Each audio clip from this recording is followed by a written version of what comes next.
আজকের এই ব্লগটা খুব স্পেশাল আমার জন্য, ঠিক যেমন সব মাদের কাছে হয়। আজকে বন্ধুরা আমি শেয়ার করবো আমাদের ছোট্ট কাজুর জার্নি, ডে 1 থেকে।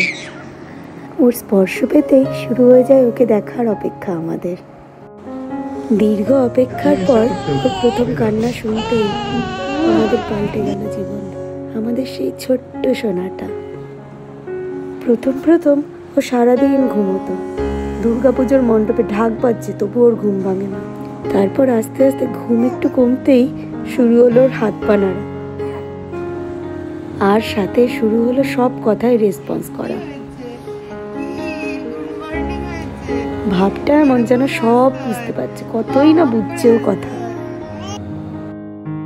এবার ওনার শুরু হলো উল্টে শোয়া, তারপর পাপার গায়ে বসা, আর পাপার সাথে একটু একটু করে খেলে পড়া। দেখতে দেখতে এসে গেল 6 মাস।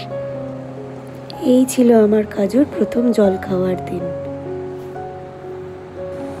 এবার আস্তে আস্তে ছোট্ট কাজুর হাঁটা শেখার পালা।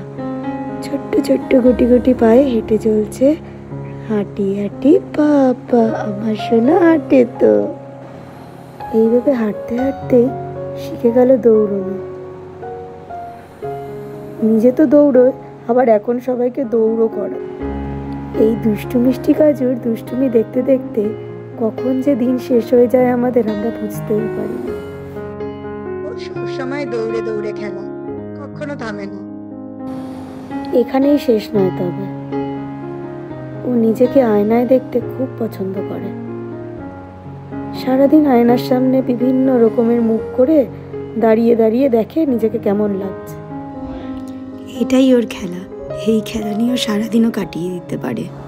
মাঝখানে কিছুদিনের জন্য কাজুকে হসপিটালাইজড করতে হয়েছিল সর্দি কাশির জন্য। আপনাদের আশীর্বাদে তবে আমরা ওকে সুস্থ করে ঘরে ফিরিয়ে এনেছি।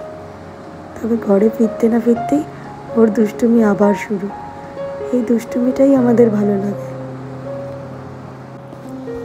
এইভাবে দুষ্টুমি করতে করতেই অল্প অল্প করে কাজু ABCD পড়তে লিখতে শিখে গেছে।